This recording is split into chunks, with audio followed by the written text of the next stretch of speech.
Le son du tissu qui se déchire résonna dans l'église comme un cri. Les 300 personnes assises sous les hautes arches de pierre de Saint-Michel restèrent figées tandis que la dentelle se déchirait de la robe de mariée de Venicia Langlais. La main de Lady Sibyl restait crispée dans le tissu. « Tu n'es rien » siffla-t-elle. Le mot porta. Il roula à travers les bancs comme de la fumée. Venicia sentit l'air froid contre son épaule là où la robe s'était fendue. Elle ne bougea pas. Elle ne se couvrit pas. Elle ne pleura pas. 8 années d'humiliation lui avaient bien appris une chose, si vous montriez de la douleur, ils en profitaient. Des halètements murmurés parcoururent l'assemblée. La soie bruissa. Des éventails s'agitèrent nerveusement, mais personne ne se leva. Personne ne parla. Pas une seule personne ne quitta son siège pour arrêter ce qui se passait. Lady Sibyl brandit la dentelle déchirée comme une pièce à conviction devant un tribunal. Cette fille, annonça-t-elle à voix haute en se tournant vers la foule, est le fardeau que je porte depuis 8 ans. Ingrate, inutile, un cas de charité qui n'a apporté que de l'embarras à ma famille. Un murmure parcourut l'église. Les doigts de Venicia tremblèrent autour du bouquet fané qu'elle tenait. Elle avait connu l'humiliation. Elle avait connu la cruauté. Mais jamais comme cela. Lord Jasper Trant, le futur marié, recula de l'autel comme si elle portait une maladie. « Je ne l'épouserai pas », dit-il calmement en ajustant le poignet de sa manche. L'arrangement a clairement été mal présenté. Quelques hommes hochèrent la tête en signe d'approbation. Plusieurs femmes se penchèrent les unes vers les autres, murmurant derrière leurs mains gantées. Venicia se tenait seule sous l'arche de l'autel. Sa robe pendait en ruban déchiré à l'épaule. Sa dignité gisait quelque part sur le sol de pierre à côté de la dentelle déchiquetée, et pourtant personne ne bougeait. Jusqu'à ce qu'une voix s'élève du fond de l'église. Cela suffit. Ce n'était pas fort, mais cela porta à travers la salle avec une clarté terrifiante. Toutes les têtes se tournèrent. Un homme se leva lentement du dernier banc. Grand, large d'épaules, entièrement vêtu de noir. Même avant que le vicaire ne prononce son nom d'une voix haletante, la moitié de l'assemblée savait déjà qui il était. Le duc de Harrogate, Alistair Grave, l'un des hommes les plus puissants d'Angleterre et l'un des plus redoutés. Un silence plus lourd que le précédent tomba tandis qu'il descendait l'allée. Lent, sans hâte, la foule s'écartait instinctivement devant lui. Personne ne voulait se mettre sur son chemin. La bouche de Lady Sibyl s'ouvrit. « Votre grâce. » Il ne la regarda pas. Il ne regarda pas Lord Trant. Il ne regarda pas la foule. Ses yeux étaient fixés sur une seule personne, Venicia. Elle se tenait à l'autel, enveloppée d'humiliation et de soie déchirée, fixant le sol comme si la pierre pouvait l'engloutir tout entière. Quand il arriva à sa hauteur, il s'arrêta. Pendant un moment, aucun des deux ne parla. Venicia leva lentement le regard. Des yeux gris rencontrèrent des yeux gris, tempête contre mer. Quelque chose passa entre eux que personne d'autre dans l'église ne pouvait comprendre. Pas de la pitié, jamais de la pitié. De la reconnaissance. Sans un mot, le duc retira son manteau. La laine sombre était lourde et chaude. Il le drapa doucement autour de ses épaules, couvrant le corsage déchiré de la robe. Ses doigts fermèrent le bouton supérieur à sa gorge avec une précision soigneuse. Le simple geste provoqua une nouvelle vague de murmures à travers les bancs. Le vicaire s'éclaircit nerveusement la gorge. « Votre grâce, ceci est hautement irrégulier. » Alistair l'ignora. Il la regardait toujours, étudiant toujours son visage comme s'il le mémorisait. Enfin, il parla. « Mademoiselle Langlais. » Sa voix était basse, calme, dangereusement maîtrisée. « Vous ne me connaissez pas ?» Les doigts de Venicia se crispèrent sur les bords du manteau. « Non » murmura-t-elle. Le plus léger soupçon de quelque chose du soulagement, peut-être traversa son expression. « Mais moi, je vous connais » continua-t-il doucement. « Je vous connais depuis 6 ans. » Un murmure de confusion parcourut la foule. Lady Sibyl ricana bruyamment. « C'est absurde. » Le regard du duc glissa vers elle, une seule fois. « Cela suffit. » Lady Sibyl se tut instantanément. Alistair se tourna à nouveau vers Venicia. « Je suis venu aujourd'hui, dit-il, pour empêcher une erreur. » Le cœur de Venicia se mit à battre plus fort. « Je ne comprends pas, vous comprendrez. » Puis il tendit la main. Toute l'église retint son souffle. « Venez avec moi. » 1000 pensées se heurtèrent dans l'esprit de Venicia. Cet homme était un étranger. Un étranger terrifiant. Un duc dont la réputation remplissait les salons de murmures. Mais derrière elle se tenait la tante qui lui avait arraché sa dignité, l'homme qui l'avait rejeté, 300 personnes qui avaient regardé et n'avaient rien fait, et devant elle se tenait la seule personne dans la salle qui avait fait un pas en avant. Vénitien l'Anglais plaça sa main dans la sienne. Des halètements éclatèrent. Lady Sibyl hurla, espèce de fille ingrate. Mais Alistair ne ralentit même pas. Avec une autorité calme et délibérée, il entraîna Vénitien le long de l'allée, passant devant les invités bouche bée, passant devant l'autel, passant devant les restes brisés de son mariage. Au moment où ils atteignirent les portes, le duc parla enfin à nouveau. Sa voix porta clairement à travers toute l'église. Cette cérémonie, dit-il froidement, est terminée. Puis il ouvrit les portes et la fit sortir dans la lumière du soleil. Derrière eux, la haute société aristocratique explosa en chaos. Mais Vénitien ne regarda pas en arrière. Elle ne remarqua qu'une seule chose, le duc de Harrogate n'avait pas lâché sa main. Pas une seule fois. Et d'une certaine manière, cela l'effraya bien plus que l'humiliation dont elle venait de s'échapper.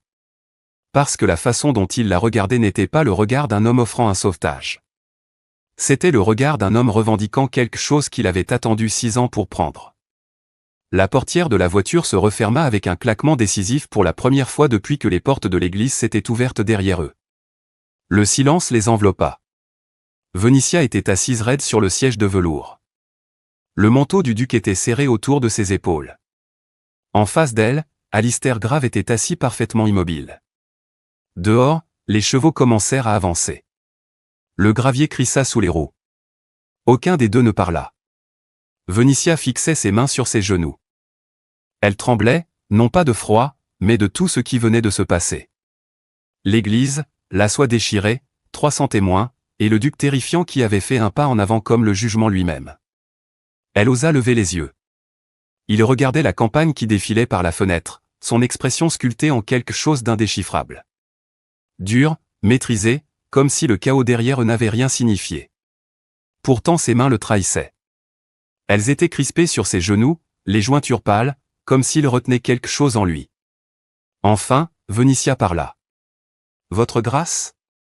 Ses yeux se tournèrent vers elle instantanément, ni surpris, ni agacés, simplement attentifs. « Oui. » Sa gorge se serra. « Pourquoi êtes-vous venu à l'église ?» Il soutint son regard un long moment, puis dit doucement, « Parce que je ne pouvais plus rester éloigné. » Cette réponse la troubla plus qu'une explication dramatique ne l'aurait fait. « Vous avez dit que vous me connaissiez, » continua-t-elle avec prudence, « depuis 6 ans. » Oui. La calme certitude dans sa voix fit battre son cœur plus fort. « Comment ?» Le duc se pencha légèrement en arrière.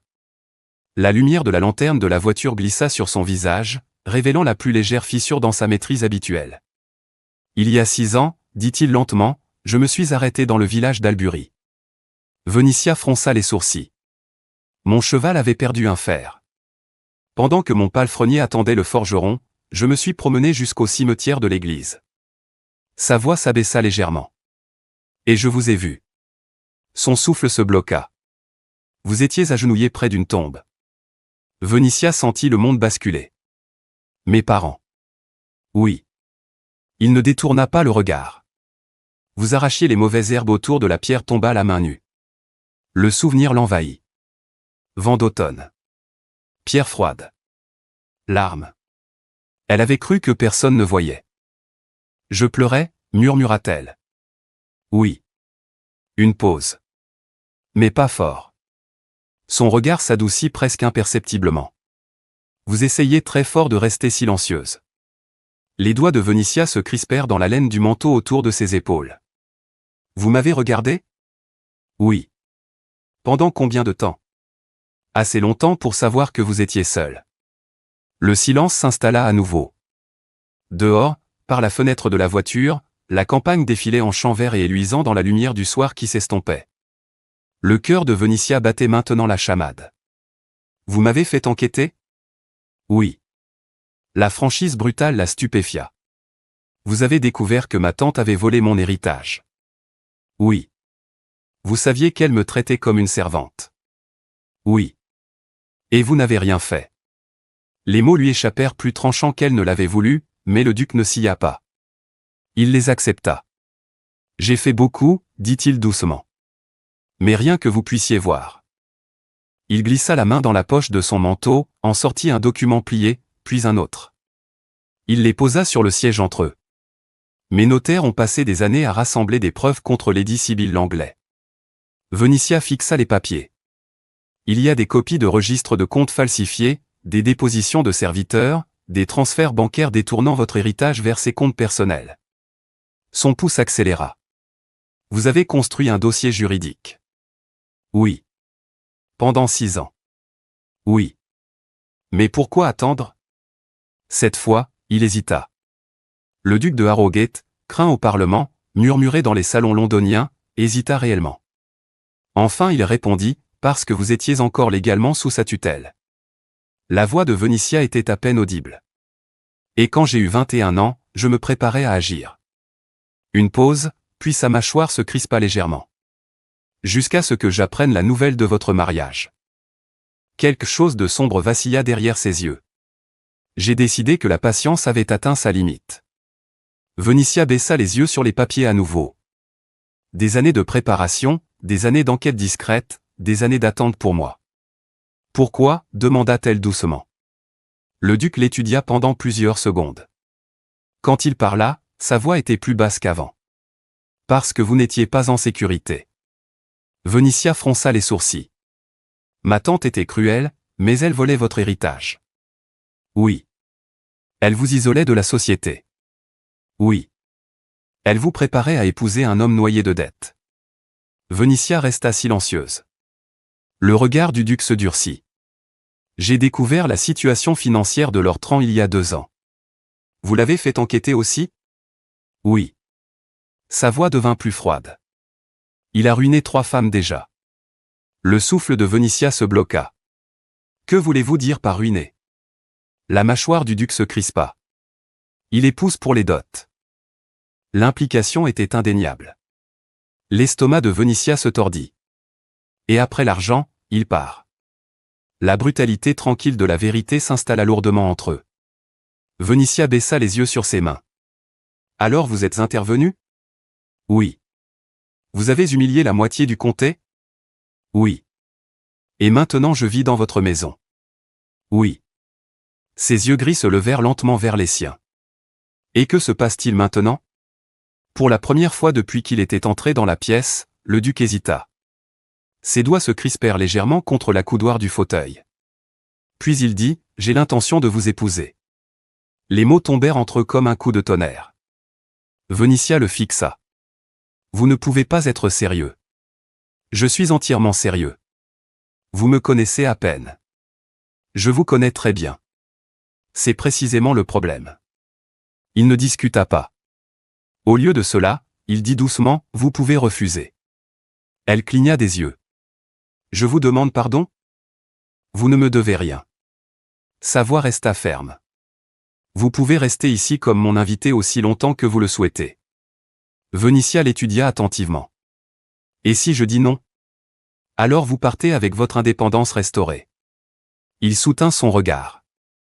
Mes notaires récupéreront chaque livre que votre tante vous a volé. La poitrine de Vénitia se serra. Vous feriez cela même si je refusais votre proposition? Oui. Pourquoi? Pendant un moment, le duc parut presque surpris par la question. Parce que c'est à vous. Le silence emplit à nouveau la bibliothèque. Dehors, par la fenêtre, les jardins brillaient sous le soleil de fin d'après-midi. Les pensées de Vénitia tournaient. Vous avez construit un avenir entier pour moi, dit-elle lentement. Oui. Avant de savoir si je le voulais. Oui. Et vous espérez que je m'y installe simplement? Non. Sa voix s'adoucit. J'espère que vous choisirez. Vénitia se pencha en arrière dans son fauteuil. Vous êtes un homme très dangereux, votre grâce. On me l'a déjà dit. Elle soutint son regard. J'ai besoin de temps. Le duc hocha lentement la tête. Vous pouvez prendre tout le temps qu'il vous faudra. Sa voix s'abaissa légèrement. J'ai déjà attendu 6 ans. Vénitia se leva. Son pouls battait à nouveau la chamade. 6 ans, répéta-t-elle doucement. Puis elle quitta la bibliothèque. Le duc resta assis dans le fauteuil, parfaitement immobile, fixant la porte longtemps après qu'elle fût partie. Parce que pour la première fois depuis ce jour dans le cimetière, Vénitia Langlais n'était plus simplement une femme qu'il aimait de loin. Elle était une femme qui pouvait encore s'en aller, et cette possibilité le terrifiait plus que tout au monde. Le dîner ce soir-là parut étrangement intime. La salle à manger de Harrogate Park pouvait facilement accueillir 30 invités sous ses lustres scintillants et ses candélabres en argent poli. Pourtant, seules 2 places étaient dressées. Vénitia était assise à une extrémité de la longue table en acajou. Le duc était assis en face d'elle. La distance entre eux semblait à la fois vaste et dangereusement petite. Les serviteurs se déplaçaient silencieusement dans la pièce, plaçant les plats devant eux avec une discrétion exercée avant de se retirer à nouveau.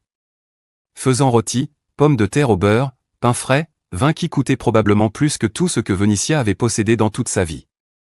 Pendant plusieurs minutes, ils mangèrent en silence, pas inconfortables, mais chargés. Vénitia pouvait sentir son attention de l'autre côté de la table, même quand elle gardait les yeux fixés sur son assiette. Enfin, elle leva les yeux. « Vous me regardez. » Alistair ne le nia pas. « Je vous regarde depuis 6 ans. » La franchise brutale lui arracha un petit rire avant qu'elle ne puisse l'arrêter.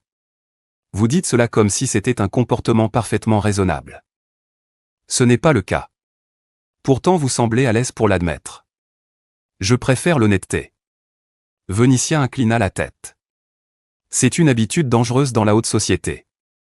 Oui. Le plus léger fantôme d'humour toucha sa bouche. Je n'ai jamais été particulièrement adapté à la société. Elle l'étudia attentivement. Vous terrifiez la moitié de Londres, à ce qu'on m'a dit. Et l'autre moitié fait semblant de ne pas l'être. Cela lui valut un autre petit rire doux. Le son sembla surprendre les deux. La conversation commença lentement à couler après cela. Ils parlèrent d'abord de livres. Vénitia mentionna le roman Valet, et le duc commença immédiatement à argumenter avec passion sur la fin.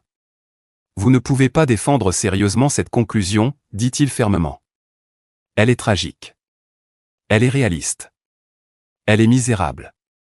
Elle est honnête. Leur débat devint assez animé pour que le dessert arrive intact pendant qu'ils discutaient à travers la table comme de vieux amis. Finalement, la conversation dériva vers l'histoire, puis la musique, puis les jardins. Au moment où le dernier serviteur se retira et que les bougies brûlèrent bas, la tension qui avait rempli la pièce plus tôt s'était adoucie en quelque chose de plus chaud, quelque chose de plus facile. Vénitia tendit la main vers la salière. Au même moment, lui aussi. Leurs doigts se frôlèrent, peau nue contre peau nue. Le contact dura moins d'une seconde, mais l'effet fut immédiat. Vénitia retira sa main si vite que son verre de vin bascula sur le côté.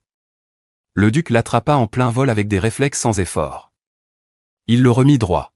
« Pardonnez-moi, dit-elle rapidement. Il n'y a rien à pardonner. » Pourtant quelque chose avait changé. Pour le reste du repas, il ne la regarda pas directement. Vénitia remarqua sa main sous la table. Elle s'était crispée en un poing serré, comme s'il retenait quelque chose. Quand le dîner se termina, il se leva immédiatement. « Voudriez-vous faire une promenade dans les jardins ? » L'air nocturne était doux pour un début de printemps. Le clair de lune se répandait sur les chemins de gravier en doux rubans d'argent. Le parfum des roses flottait légèrement dans l'air. Ils marchèrent côte à côte en silence pendant plusieurs minutes. « Vous avez restauré les jardins récemment » dit Vénitia. « Oui. » « Pourquoi ?» Le duc s'arrêta sous une arche couverte de roses, sa voix s'abaissa. « Je pensais que vous pourriez les aimer. » Vénitia s'arrêta de marcher. « Vous avez restauré les jardins pour moi ? » « Oui. » La calme certitude de sa réponse envoya une chaleur inattendue dans sa poitrine. « Comment pouviez-vous savoir ce que j'aimerais ?» Le duc se tourna complètement vers elle. « Je sais plus de choses sur vous que vous ne le réalisez. » Un frémissement d'inquiétude s'agita en elle. « Cela devrait probablement m'effrayer. » Cela le devrait. Son honnêteté la fit sourire malgré elle. Le clair de lune illuminait son visage tandis qu'il parlait à nouveau. « J'ai aussi restauré la suite et je l'ai remplie de robes. » « Oui. » « Et j'ai rempli la bibliothèque de romans. » « Oui. » « Et j'ai fait livrer un pianoforte. » Vénitia cligna des yeux. « Comment saviez-vous que je jouais ? » Monsieur Poole l'a mentionné dans l'un de ses rapports. Elle le fixa. « Vous m'avez vraiment observé. » « Oui. » Il n'y avait aucune excuse dans sa voix. Seulement la vérité. Vous avez construit une vie entière ici pour moi, murmura-t-elle. Oui. Avant de savoir si je viendrais. Oui. Vénitia regarda le clair de lune. Vous êtes impossible, dit-elle doucement. Quelque chose vacilla dans ses yeux. Peut-être. Il fit un pas de plus, sans la toucher, juste assez près pour qu'elle sente sa chaleur. Vénitia. Son souffle se bloqua au son de son prénom. Oui. Sa main se leva lentement vers son visage, s'arrêtant à quelques centimètres de sa joue, suspendue. Je ne devrais pas faire cela. Non, murmura-t-elle. Vous ne devriez pas, aucun des deux ne bougea. Le moment s'étira, tendu par la tension. Ses doigts tremblèrent dans l'air à côté de sa peau. Puis un hibou appela quelque part dans l'obscurité. Le charme se brisa instantanément. Le duc recula comme s'il s'était brûlé. Bonne nuit, Vénitia. Sa voix avait retrouvé sa maîtrise habituelle. Elle hocha lentement la tête. Bonne nuit, Alistair.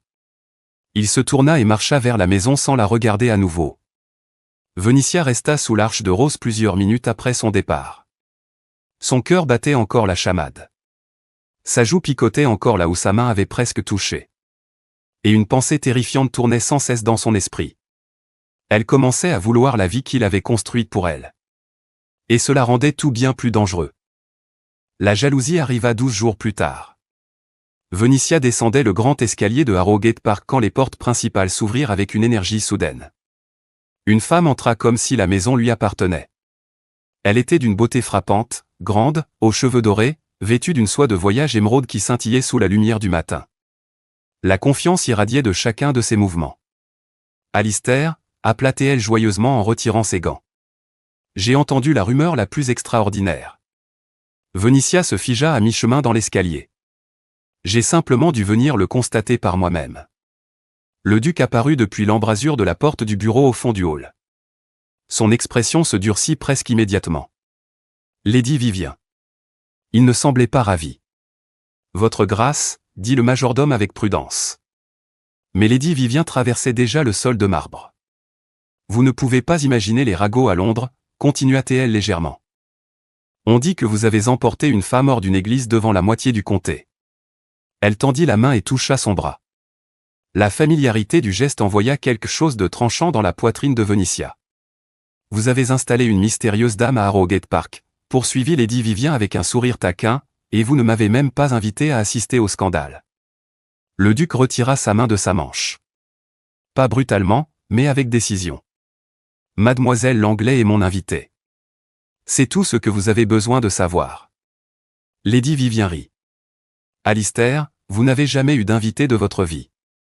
Vous supportez à peine que les gens respirent le même air. Ses yeux scintillèrent malicieusement. Alors, soit cette fille est quelque chose de bien plus intéressant qu'une invitée. Elle se pencha plus près. Soit vous avez subi une transformation remarquable. Vénitia remonta discrètement l'escalier avant d'entendre sa réponse. Elle se dit qu'elle n'avait aucune raison de rester, aucune raison de s'en soucier, mais l'image de la main de Lady Vivien reposant sur sa manche brûla dans ses pensées tout l'après-midi. Le soir venu, elle s'était convaincue de quelque chose de froid et de raisonnable. Elle n'était qu'une invitée, rien de plus, une femme sauvée qui n'avait nulle part où aller. Et Alistair Grave, le duc terrifiant de Harrogate, était un homme poursuivi par la moitié des femmes d'Angleterre. Cette nuit-là, Vénitia ne descendit pas dîner. À 21h, on frappa à la porte de son salon. C'était Madame Finch qui apportait un plateau. Soupe, pain, fromage, et une seule rose ivoire dans un vase mince. Vénitia fixa la fleur. Il m'a demandé de vous apporter cela, dit la gouvernante calmement. Et de vous informer que Lady Vivien est partie. Vénitia garda les yeux sur la rose. Je vois. Madame Finch continua avec prudence. Sa grâce voudrait aussi que vous sachiez que Lady Vivien n'a jamais rien été pour lui. Vénitia cligna des yeux. L'expression de la gouvernante resta poliment neutre. Et il n'a pas dîné. Son regard s'adoucit légèrement. Il a dit qu'il n'avait plus d'appétit quand la chaise en face de lui était vide. Vénitia sentit une chaleur monter inopinément à ses joues. Après le départ de Madame Finch, elle prit la rose. Les pétales sentaient légèrement le jardin et quelque chose d'autre, cèdre, santal, son odeur. Elle plaça la fleur à côté de son lit cette nuit-là, et pour la première fois depuis l'église, Vénitia rêva non pas d'humiliation et de dentelle déchirée, mais d'yeux gris qui la regardaient avec une dévotion calme et inébranlable. Pourtant, 3 jours plus tard, tout changea. Elle marchait le long du chemin de campagne tranquille près du village d'Albury, quand une voiture qu'elle ne reconnaissait pas s'arrêta à côté d'elle. La portière s'ouvrit. Lord Jasper Trant descendit. Son sourire agréable avait disparu. Son visage était empourpré de colère. « Mademoiselle Langley, dit-il froidement. » Le pouls de Vénitia s'accéléra. « Vous m'avez coûté une fortune. Je n'ai rien à voir avec vos dettes. Vous avez tout à voir avec elle. » Il fit un pas de plus. Son souffle sentait légèrement le brandy. « Votre duc les a toutes rachetées, ricana-t-il. Toutes les dettes que je dois, tous mes créanciers. » Vénitia sentit l'inquiétude lui tordre l'estomac. « Je ne vois pas en quoi cela me concerne. » « Cela vous concerne beaucoup. » Soudain, il lui saisit le bras avec force. Ses doigts s'enfoncèrent douloureusement dans sa peau. « Vous avez ruiné mon avenir, siffla-t-il. Et j'ai l'intention d'être dédommagé. » La peur traversa Vénitia comme de la glace. Le chemin était vide. Pas de témoins, pas de serviteurs, personne pour l'aider. « Lâchez-moi, dit-elle d'une voix ferme. Je ne pense pas, sa prise se resserra. Puis une voix parla derrière eux. Froide, maîtrisée, terrifiante. « Je pense que si. » Tous deux se tournèrent. Alistair Grave se tenait au tournant du chemin. Son manteau avait disparu, son col de chemise ouvert. Il avait dû venir à cheval et courir la dernière distance. Mais c'était son visage qui glaçait l'air. Vénitia avait vu le duc en colère auparavant, mais jamais comme cela. Ce n'était pas de l'irritation. C'était de la fureur. Pure, maîtrisée, dévastatrice. Il marcha vers eux lentement, chaque pas délibéré, chaque pas mortel. Lord Trant lâcha immédiatement Vénitia, comme s'il s'était brûlé. « Votre grâce, bégaya-t-il. » Mais le duc ne le regarda pas. Son regard tomba sur le bras de Vénitia. Des marques rouges se formaient déjà là où les doigts de Trant l'avaient serré. Un muscle de la mâchoire du duc tressaillit une fois. Puis il leva les yeux et regarda Lord Trant. « Vous l'avez touché ?» Sa voix était basse. D'un calme mortel. C'était un malentendu. « Je vais parler maintenant, » dit le duc doucement. « Et vous allez écouter. » Trant se tut immédiatement. « Je possède vos dettes, » continua Alistair. « Toutes jusqu'à la dernière. » Le visage de Trant perdit toute couleur. « Je possède l'hypothèque sur la maison de votre mère à Bath. Je possède la ferme de votre frère dans le Sussex, et je possède la note que votre père a laissée impayée à un marchand de Saint James's. » Vénitia regarda le courage de Lord Trant s'effondrer en temps réel. « Vous voyez, » continua le duc calmement, « je vous possède. » Trant déglutit difficilement. « Vous ne pouvez pas sérieusement vouloir dire, si vous êtes encore en Angleterre dans un mois, » continua Alistair doucement, « je rappellerai toutes les dettes. » Trant parut terrifié maintenant, mais le duc n'avait pas terminé. Il fit un pas de plus. « Si vous prononcez à nouveau son nom, » sa voix tomba en un murmure, « je n'utiliserai pas de notaire. » Le silence qui suivit fut suffocant. Trant recula vers sa voiture. En quelques secondes, il était parti. Le chemin redevint silencieux. Alistair se tourna vers Vénitia. La rage disparut instantanément de son visage. Seule la peur resta. Vénitia. Sa main se leva vers son bras meurtri, mais s'arrêta, suspendu comme dans le jardin, toujours demandant, jamais prenant. « Êtes-vous blessé ?» Vénitia baissa les yeux sur les marques rouges de son bras. Elles allaient bleuir le lendemain matin, mais elle les sentait à peine parce que l'homme qui se tenait devant elle semblait bien plus ébranlé qu'elle. Le duc de Harrogate, qui venait de réduire un homme au silence tremblant avec quelques phrases calmes, se tenait maintenant sur le chemin comme si le monde entier dépendait de sa réponse. « Vénitia, » dit-il à nouveau. Sa main flottait toujours à côté de son bras, sans la toucher. En attente. « Êtes-vous blessé ?» Elle secoua lentement la tête. « Non. » La tension dans ses épaules se relâcha légèrement, seulement légèrement. Elle l'étudia attentivement. Cet homme avait terrifié le Parlement. Il avait écrasé Lord Trant sans élever la voix. Pourtant maintenant, sa main tremblait, non pas de colère, mais de peur. Peur pour elle. Venicia fit un pas en avant. Il ne bougea pas. Comme s'il craignait que le plus petit mouvement ne l'effraie. Elle prit sa main suspendue et la pressa doucement contre sa joue. Le son qui lui échappa n'était pas tout à fait un mot. C'était quelque chose de brut, quelque chose d'honnête. Ses doigts se recourbèrent légèrement contre sa peau. Chaud, révérencieux, soulagé. « Ramenez-moi à la maison », murmura Venicia. Pendant un moment, il se contenta de la fixer.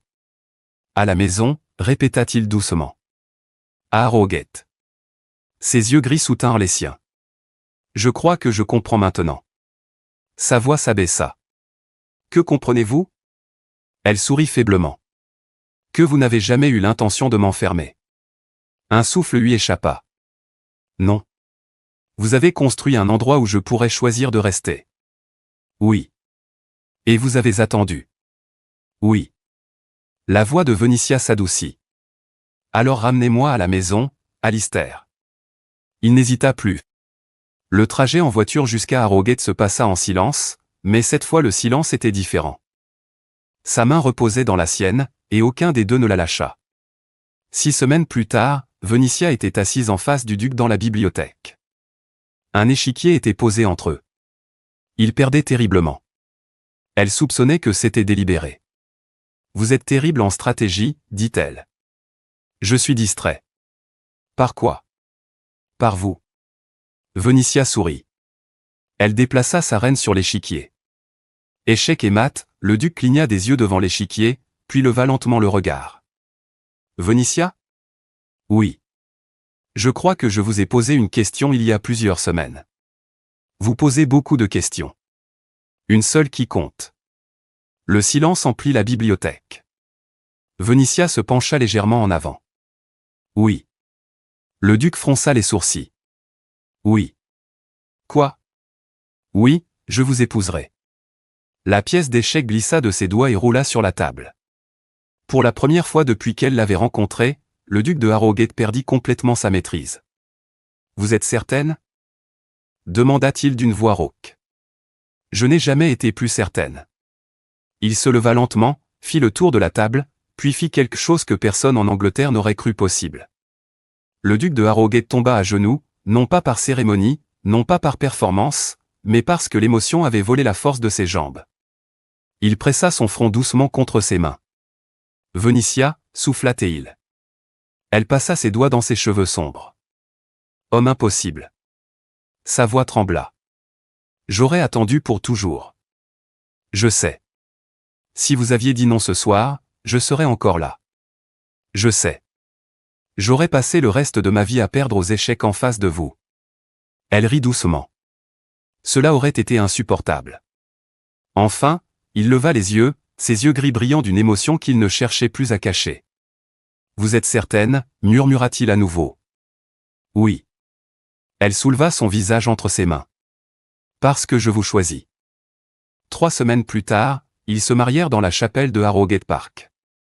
Pas de spectacle, pas de foule, seulement une poignée de témoins. Madame Finch pleura ouvertement.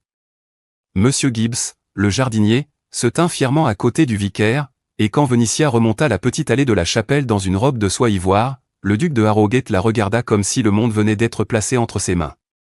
Mais le règlement de compte n'avait pas encore commencé. Il arriva pendant la saison londonienne au grand bal de la comtesse de Harrington. 400 invités scintillaient sous des lustres en cristal. L'orchestre jouait doucement, puis les portes s'ouvrirent. Le duc et la duchesse de Harrogate. Venicia entra au bras de son mari, portant une soie bleu nuit et les saphirs de Harrogate. Chaque conversation s'arrêta, chaque tête se tourna, et de l'autre côté de la salle de bal, Lady Sibyl Langley devint pâle. À côté d'elle, m'a fixait avec incrédulité. La jeune fille qu'ils avaient appelée inutile portait maintenant des bijoux valant plus que leur domaine entier. Alistair guida Venicia à travers la salle de bal, s'arrêtant directement devant eux. « Lady Langley, dit-il aimablement, permettez-moi de vous présenter mon épouse. » Le mot « épouse » se répandit dans la salle comme un incendie. Venicia soutint le regard de sa tante avec calme. « Tante Sibyl. » Le silence s'épaissit. Puis le duc parla à nouveau. Mes notaires ont récemment conclu une enquête sur l'héritage de mon épouse. Des éventails s'ouvrirent à travers la salle de bal. Ils ont découvert certaines irrégularités dans sa gestion. L'implication était dévastatrice. Le verre de champagne de Lady Sibyl glissa de ses doigts. Il se brisa sur le sol de marbre. Personne ne se baissa pour l'aider. Un par un, la foule se détourna. Lady Dorchester lui tourna entièrement le dos. Madame Clark annonça à voix haute, « Je ne crois pas que nous soyons présentés. » Ma éclata en sanglots et s'enfuit de la salle de bal, et Lady Sibyl se tint seule au centre de la salle scintillante, exactement comme Venicia s'était autrefois tenue à l'hôtel, inutile. Des mois plus tard, Harrogate Park fleurissait de roses de printemps. Venicia marchait dans les jardins aux côtés de son mari. « Vous me regardez encore » le taquina-t-elle. « Je vous regarde depuis 6 ans et maintenant j'ai enfin la permission. » Elle rit. Il l'embrassa. Pas les baisers prudents et retenus d'avant, mais ceux construits à partir de 6 années d'attente, 6 années d'observation, 6 années d'amour silencieux.